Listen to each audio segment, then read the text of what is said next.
visite nosso site www.islamosdawa.com.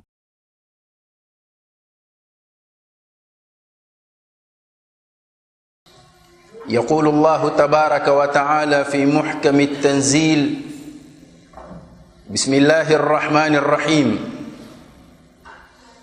يا أيها الذين آمنوا كتب عليكم الصيام كما كتب على الذين من قبلكم لعلكم تتقون.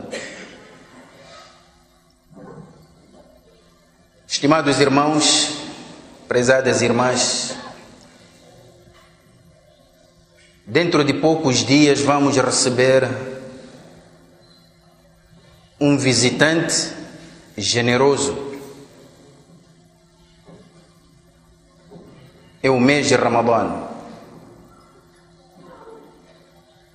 E nestes dias que temos pela frente, os muçulmanos em toda parte do mundo estão a preparar-se para receber este visitante. E nós cá em Moçambique não somos uma exceção. Homens e mulheres e crianças e jovens estão a preparar-se para receber este visitante. Por essa razão, num Jumu'ah como este, quase em todas as mesquitas, a abordagem é sobre o mês de Ramadã.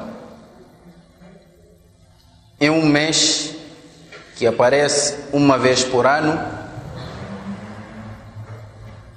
e naturalmente já ouvimos dos nossos álamos qual é a forma adequada e qual é a forma digna de recebermos o Ramadã.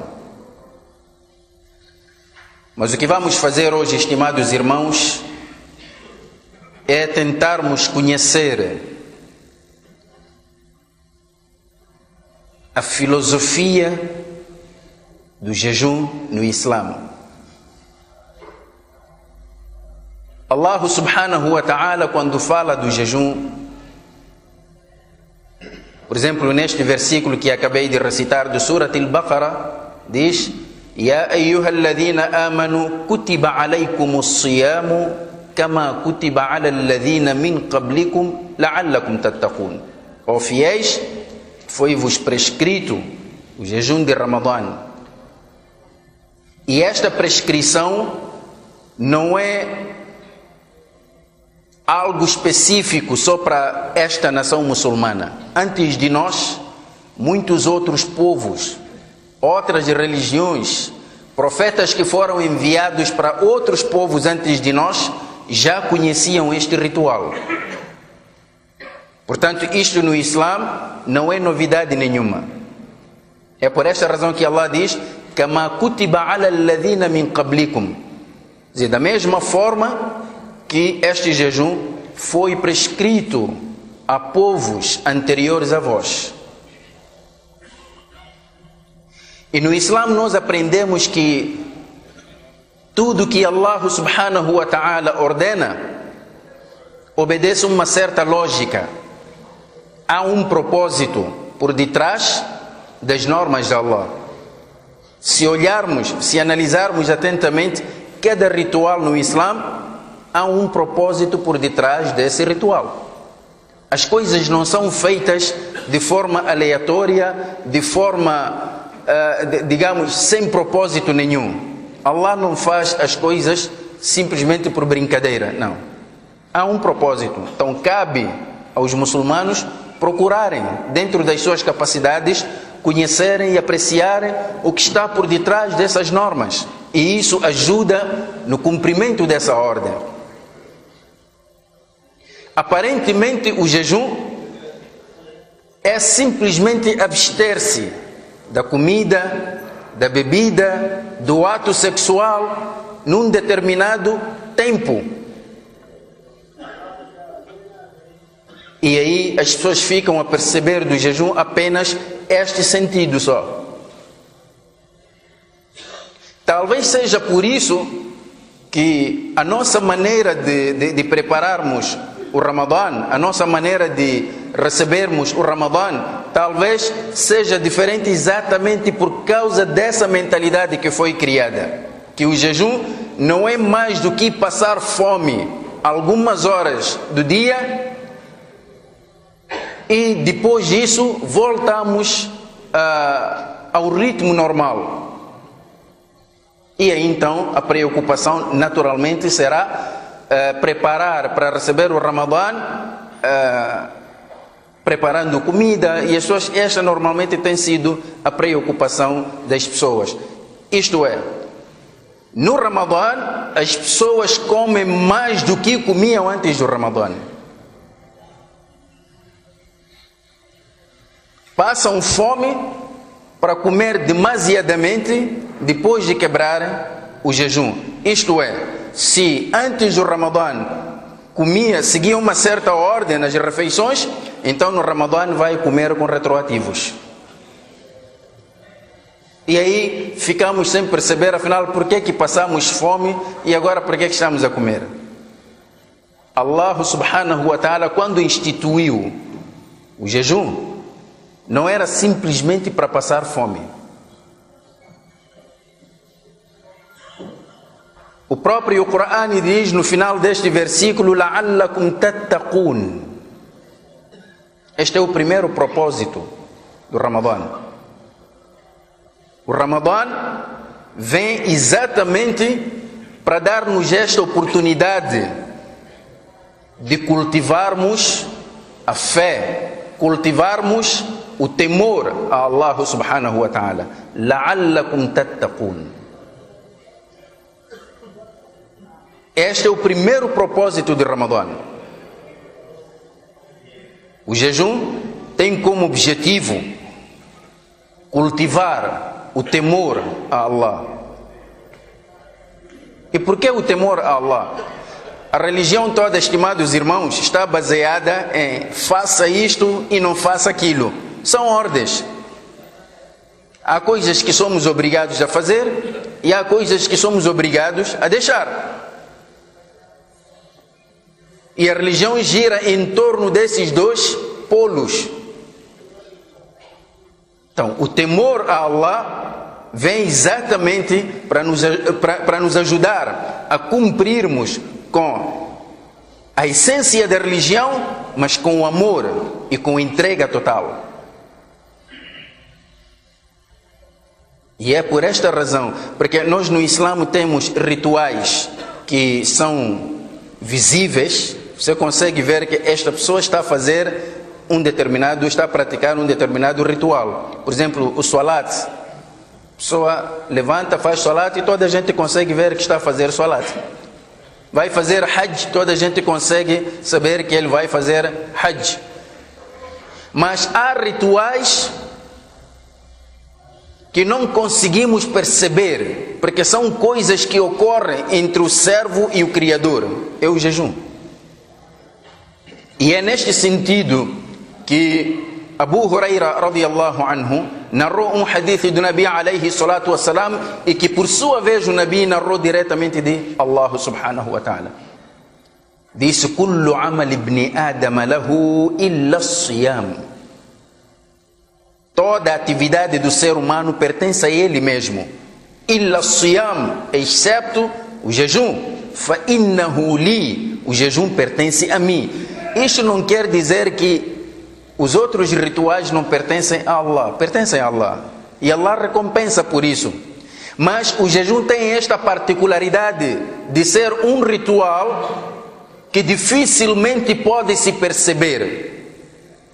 Como se percebe o salat, o zakat, o hajj. Illa siyam, excepto o jejum. Fa innahu li. O jejum pertence a Allah. E Allah diz que o jejum pertence a mim. Wa ana ajzi bihi. Portanto, é Allah só que vai recompensar. Como é que eu posso saber que fulano está de jejum? Só Allah sabe quem está de jejum e quem não está de jejum. Illa siyama fa innahu li wa ana ajzi bihi. E talvez seja por essa razão e por esta particularidade que Allah subhanahu wa ta'ala ainda acrescenta no hadith: Quando diz yada'u ta'amahu wa sharabahu wa shahwatahu min ajli, o ser humano deixa a sua comida, a sua bebida, deixa de ter relações com a sua esposa por minha causa. Lis-sa'imi farhatan, o jejuador tem 2 momentos de alegria. O primeiro momento é quando chega aquela hora de Maghrib e quebra o jejum. Ele sente satisfação por isso. Alhamdulillah, já consegui passar este dia, Allah ajudou-me. O segundo momento será no dia do juízo final, quando for receber a sua recompensa pelo jejum. Aí vai sentir o sabor desse jejum. Portanto, o jejum tem esta particularidade, estimados irmãos. E este é o temor. Por caso contrário, estimados irmãos, eu estou dentro de minha casa, tenho água fresca, tenho comida, tenho tudo. O que é que me impede de consumir? Não tenho polícia, ninguém vai saber, mas eu não posso fazer isso. É o temor. E é este temor que deve orientar as nossas vidas. Illa siyama fa innahu li wa ana ajzi bihi. Este é o primeiro propósito do jejum de Ramadã, estimados irmãos. At-taqwa, temor a Allah. O jejum também tem outro propósito, tem uma outra filosofia. Qual é? Há uma forte relação entre o jejum e a união entre os muçulmanos. A unidade entre as pessoas é muito importante. Se o jejum é um ritual, por que é que cada um não escolhe o mês que quer? Olha, eu quero jejuar no Sha'ban. Eu quero jejuar no inverno. Ou quero jejuar no verão. Ninguém tem essa autoridade de escolher. Allahu Jalla Jalaluh, foi Ele quem definiu o mês de Ramadã para o jejum. Fora do Ramadã, já aquele jejum pode funcionar um som que é sunnah, mas o jejum de Ramadã só pode ser feito dentro do Ramadã, dentro deste mês. Todos os muçulmanos no mundo jejuam o mês de Ramadã e não outro mês. Quem definiu foi Allah. Começam a jejuar neste mês, todos. Há uma hora específica para abster-se da comida e da bebida. E há uma hora específica para romper o jejum e quebrar o jejum. E todos os muçulmanos observam as mesmas regras. Então isto devia nos inspirar. O jejum devia nos inspirar para ficarmos cada vez mais unidos. Infelizmente o que acontece é o contrário. No mês de Ramadã é um mês excelente para nos dividirmos. Então significa que ainda não percebemos a filosofia do jejum. Se o salat junta as pessoas, o jejum também, e de forma particular, junta as pessoas. Há um sentimento recíproco. É isto que deve imperar numa nação muçulmana, numa comunidade muçulmana. Este sentimento que faz com que muitos de nós comecem a se preocupar no Ramadã com a pobreza dos seus irmãos, com as necessidades dos seus irmãos, tiram sadaqah, tiram zakat. Este espírito deveria nos acompanhar até fora de Ramadã. Por essa razão, Abdullah ibn Abbas radiyallahu anhuma diz: "Kana Rasulullah sallallahu alayhi wa sallam ajwad an-nas." O Nabi alayhi salatu wasalam era a pessoa mais generosa. O Nabi alayhi salatu wasalam era a pessoa mais generosa. Wa kana ajwad ma yakunu fi Ramadan. Mas ele ainda era mais generoso no Ramadã. Se o Nabi fora de Ramadã era a pessoa mais generosa, dentro do Ramadã era muito mais generoso. Quando, estimados irmãos? Por quê? Abdullah ibn Abbas diz: Hina yalqahu Jibril. Tornava-se mais generoso quando Jibril vinha ao encontro do Nabi alayhi salatu wassalam. Estimados irmãos, ficamos a saber que em cada Ramadã Jibril vinha ter com o Nabi alayhi salatu wassalam. O que é que fazia? Ia assistir futebol? Ia assistir filmes, novelas? Ia passear com o Nabi para queimar o tempo à espera a hora de iftar? Ia conversar, bater papo? Não. Jibril vinha ter com o Nabi alayhi salatu wassalam no mês de Ramadã para uma missão específica. Abdullah ibn Abbas nos diz: Hina yalqahu Jibril fayudarisuhu al-Qur'an. Era isso que ele fazia. Jibril vinha ter com o Nabi para fazer o quê? Fayudarisuhu al-Qur'an. Mudarasa, estimados irmãos, não é simples de recitação. Mudarasa vem de dirasa. Dirasa significa estudo. O Nabi fazia estudo do Qur'an em cada mês de Ramadã. Porque a grandeza do Qur'an reside no entendimento da sua mensagem. Podemos recitar os versículos, podemos acabar o Qur'an todo, e aqui aproveitamos a ocasião, estimados irmãos, chamar a atenção dos nossos irmãos que dirigem Salat e Tarawih em todas as mesquitas, não só nesta mesquita. Parece que nos preocupamos mais em terminarmos o Qur'an, não importa a maneira como estamos a recitar o Qur'an. Queremos recitar o Qur'an uma espécie de 300 mil quilômetros por hora. Não funciona. É preferível pegar alguns capítulos, mas bem recitados, do que correr para recitar todo o Qur'an e despacharmos do jeito como estamos habituados. Se o irmão não consegue recitar de forma que quem está atrás possa acompanhar a recitação, é melhor deixar o lugar para o outro, do que corrermos daquela maneira, atropelarmos regras de tajwid, tudo isso só porque temos que acabar aquela hora. E às vezes também os nossos imãos não têm culpa. Não têm culpa. Recebem pressão cá de fora também. Olha, Sheikh, eu depois tenho um programa, mas eu devia fazer tarawih. Aquela maneira de que o senhor lê devagar, cuidado. E o nosso imam começa já a tremer, tem que acabar cedo, porque o bai lá fora tem um programa. É ameaçado. Não. Temos que recitar, porque este é o mês do Qur'an, estimados irmãos. Infelizmente, do Qur'an nós só preocupamos. É verdade que é muito bom memorizar, fazer tudo isso, mas o Qur'an tem um outro objetivo, veio para orientar as nossas vidas.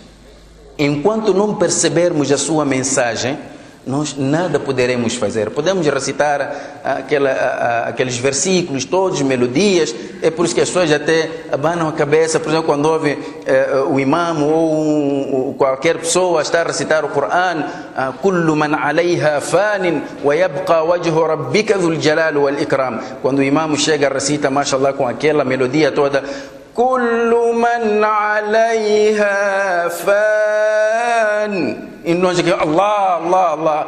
Outra vez, você sabe o que é que está a dizer isso? Kullu man alayha fanin. Tudo quanto existe sobre a terra perecerá. O que é que vai subsistir? O rosto do teu Senhor.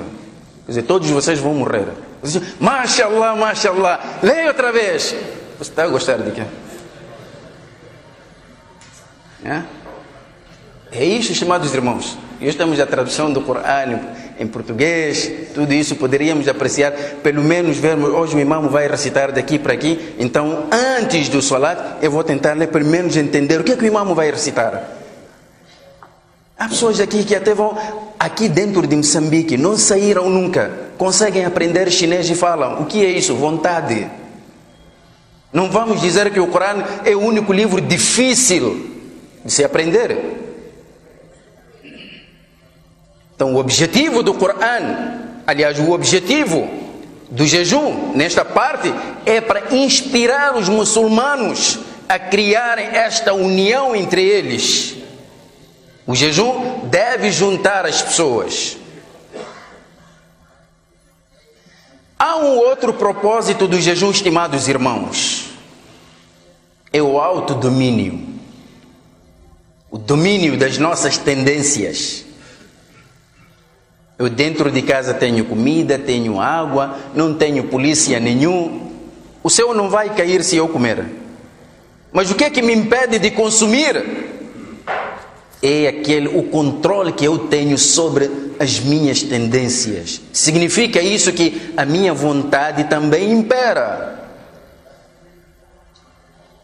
A minha vontade impera. O ser humano tem esta capacidade, quando quer algo, ele consegue realizar. Se dentro do Ramadã nós conseguimos dominar as nossas paixões, as nossas inclinações, então fora de Ramadã também deveríamos desenvolver essa capacidade. Agora, quem não conhece isto, só vai perceber do jejum apenas o lado da fome. Então passa o dia sem comer e vai fazendo promessas falsas ao estômago. Olha, espera, depois de quebrar jejum, eu vou te dar rissóis, badias, chamuças, vou te dar chá de leite, vou te dar café, água mineral, sumo, tanta coisa. Quebra jejum, só vai beber água mineral, só aí acabou. Todas aquelas promessas que fez ao estômago, não conseguiu cumprir. Era a inspiração da fome. Então, passamos fome, depois do iftar, comemos demasiadamente, já não conseguimos fazer tarawih. Então, a preocupação das pessoas nestes dias e isto é triste, você vê nessas redes sociais, irmã, quantas dúzias de chamuças já fizeste? Eu já tenho aqui, chamuças de carne, já fiz de frango, agora falta-me de vegetais. Está a preparar Ramadã? Por isso mesmo, só acaba Ramadã, todos vão parar no hospital com doenças graves, por causa das misturas estranhas que andaram a fazer durante o mês de Ramadã. Não era essa maneira que o Nabi jejuava, alayhi salatu wassalam. Nós transformamos o Ramadã num mês para comer e beber. Pessoas que até choram. Olha, este Ramadã, como é que vou passar? Por quê? Não tenho badia. E você, antes do Ramadã, o que é que comias? Comia esse badia? Não, nunca vi.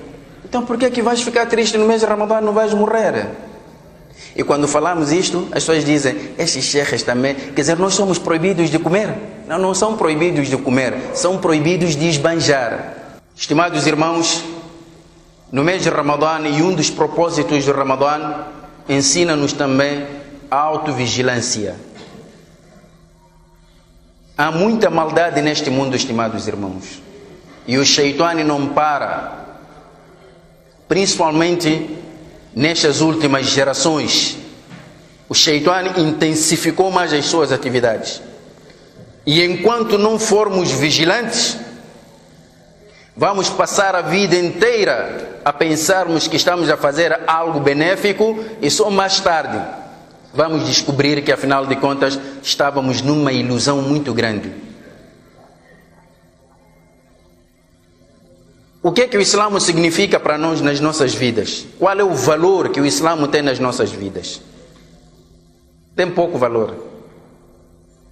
Para muitos, basta só vir à mesquita numa sexta-feira, fazer salat, acabou, depois voltar, vem ao mês de Ramadã, vai jejuar, okay? Acabou. Principalmente do lado das nossas irmãs. Chegou Ramadã, agora vão pôr lenços. Já tiraram toda a poeira que estava nos lenços, já vão pôr. Depois de Ramadã, mandam passear esses lenços. E eu pergunto, quando colocaram os lenços nas cabeças, colocaram por quê? Por temor a Allah? E depois do Ramadã, esse Allah fez o quê? Morreu? Então, você cumpre no mês de Ramadã e desobedece fora de Ramadã. Qual é o conceito que tens de adoração e obediência? Então, logo, isto percebe-se que muitos de nós, no dini, o que impera mais são os seus ideais e os seus interesses. Achou que deve colocar o lenço, colocou. Achou que deve tirar, tirou. Não porque Allah mandou para pôr ou mandou para tirar. Então aí logo há uma deficiência nesse conceito de imã, se é que realmente existe o imã. Uma coisa é a pessoa cair no pecado pela fraqueza humana. Outra coisa é sentir a arrogância em cumprir com as ordens de Allah. Escolha, não, isto está errado. Minha irmã, ponha lenço, diz, olha, eu sei. Tá bem, por que não põe? Eu não concordo. Já viram, estimados irmãos? Esse é o cúmulo do azar. Allah manda e ela diz, eu não concordo. Alguma vez Allah te perguntou? São normas, estimados irmãos. São normas. Não é que estamos no... os tempos mudaram. Os tempos mudaram. Não é que essa coisa de lenço era para aquelas senhoras que viviam no deserto. Agora para nós que vivemos aqui nesta parte do mundo, não é deserto, essa coisa de lenço traz calor. Quer dizer que aqueles que vivem no litoral devem andar de fato de banho, porque estão no litoral. Às vezes nós temos formas de pensar muito estranhas, mas é produto da nossa própria ignorância. Estimados irmãos, Allah subhanahu wa ta'ala tem milhares e milhares de criaturas que o glorificam. Se o ser humano desobedecer às ordens de Allah, acha que está a prejudicar a quem? Allah fala sobre os céus e a terra. Tudo quanto existe nos céus e na terra glorifica Allah subhanahu wa ta'ala. Portanto, nós somos uma parte insignificante. Simplesmente Allah quis nos honrar e honrou-nos. Devemos pelo menos agradecer isso.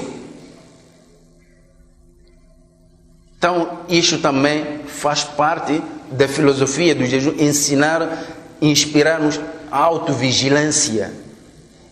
Aquele mesmo Allah que por seu temor eu não consumi os alimentos que eu tenho em casa, não porque estou a ser observado, mas por temor a Allah deixei, então isso também deve imperar fora de Ramadã. A preparação para o Ramadã, estimados irmãos, é preparar-se espiritualmente. No mês de Ramadã devemos fazer programas até dentro das nossas casas de recitação do Coran. Não só recitar, também procurar pelo menos entender, na medida do possível, os significados daquilo que estamos a recitar. Procurarmos conhecer a nossa religião, os parâmetros da nossa religião.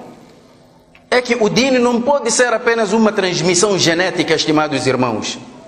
Eu nasci muçulmano, meus pais eram muçulmanos, pronto, já chega. Isto é uma convicção. Tem que se aprender. Só tem que procurar saber. Então, estimados irmãos, falar da filosofia do jejum no Islã, poderíamos aqui falar de muitas coisas, mas só quis trazer estas palavras para servirem de recordação, tanto para mim assim como para vós, para que a nossa preparação do Ramadã não seja apenas preparar comida, não seja apenas para satisfazer o estômago. Allah subhanahu wa ta'ala foi uma coisa que Ele fez de forma propositada, reduzir os alimentos, e isso depois os médicos poderão nos explicar. Aliás, eles têm estado nos explicar dentro do Ramadã, fora do Ramadã, os benefícios do jejum em termos de saúde. Todos os dias os nossos irmãos médicos falam-nos desses benefícios. Então, reduzir os alimentos no corpo ajuda também a manutenção do próprio corpo, ajuda a manter a saúde do próprio corpo. Isso sem contar com os benefícios espirituais. E o ser humano é corpo e alma. Se o corpo alimenta-se do que vem da terra, a alma precisa de algo que vem lá de cima, algo divino. E a alma só pode ser preenchida com o temor a Allah. adorando e obedecendo a Allah, é assim que a alma desenvolve. Podemos ver alguém aparentemente saudável em termos físicos, em termos materiais, mas a sua alma está completamente debilitada. Uma alma que já está a deambular parece mais cadáver que uma alma viva. Isso por quê? Porque a pessoa preocupa-se mais com o corpo, este corpo que depois irá voltar para a sua origem, a terra. Logo depois, após a nossa morte, este corpo volta, mas a alma vai permanecer. Vai permanecer. E no Akhira, o que vai nos valer são as ações que nós produzimos aqui na terra. Isso é que vai nos valer lá no Akhira. Portanto, estimados irmãos, preparemos-nos nesse sentido. Vamos encher as mesquitas, não para dormir, mas para procurarmos conhecer o nosso Dini. Temos que manter uma forte ligação com este Coran. Este Coran é um livro de orientação para a humanidade. O que está mal aqui no mundo, o Coran já traz a sua solução. Mas não vamos poder aplicar essa solução se nós próprios não percebemos o que o Coran nos traz. O Coran resolve os problemas do mundo, sim. Mas nós temos que perceber como é que o Coran faz isso. Para aí, precisamos investir nessa área. Seria bom que a pessoa fizesse um programa. Se durante o ano só conhecia 2 surates, não, a Ramadã não pode acabar sem conhecer pelo menos um 3º surat. Quando é que eu vou aprender as regras de tajwid para recitar o Coran? A pessoa sempre vai continuar a recitar mal o Coran. Às vezes puxamos onde não se deve puxar. Se apanha alguém está a recitar Qul huwa Allahu ahad, Qul huwa Allahu ahad, não sei que tipo de mad é este.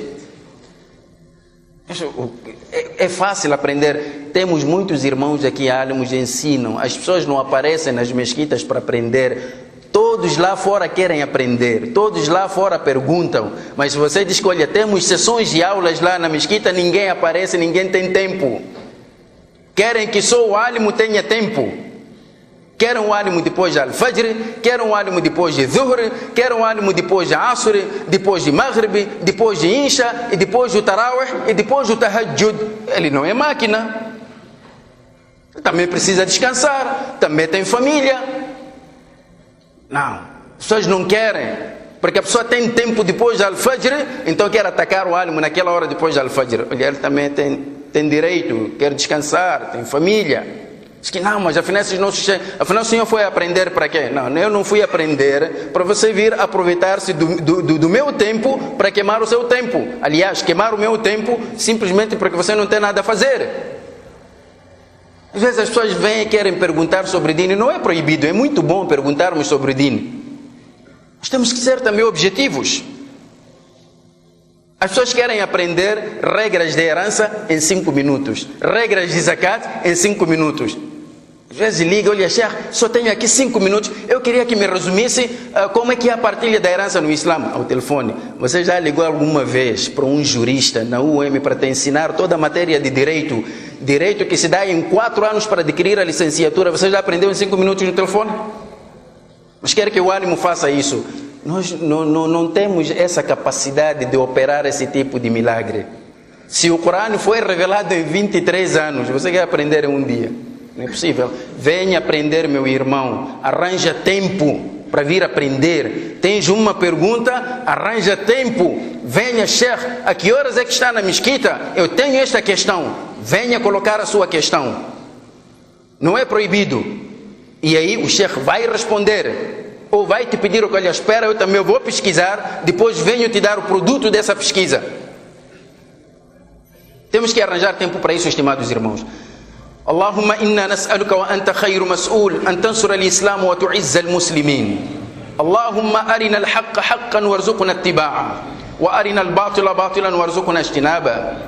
اللهم إنك تعلم أننا فقراء فأغننا بالفقر إليك ولا تفقرنا بالاستغناء عنك يا رب العالمين. وارض اللهم عن الأربعة الخلفاء الراشدين الحنفاء أبي بكر وعمر وعثمان وعلي عليهم سحائب رضوان الله وعلى سائر الصحابة أجمعين. عباد الله، إن الله يأمر بالعدل والإحسان وإيتاء ذي القربى وينهى عن الفحشاء والمنكر والبغي يعظكم لعلكم تذكرون. قوموا إلى صلاتكم يرحمكم الله وأقم الصلاة. Visite nosso site www.islamosdawa.com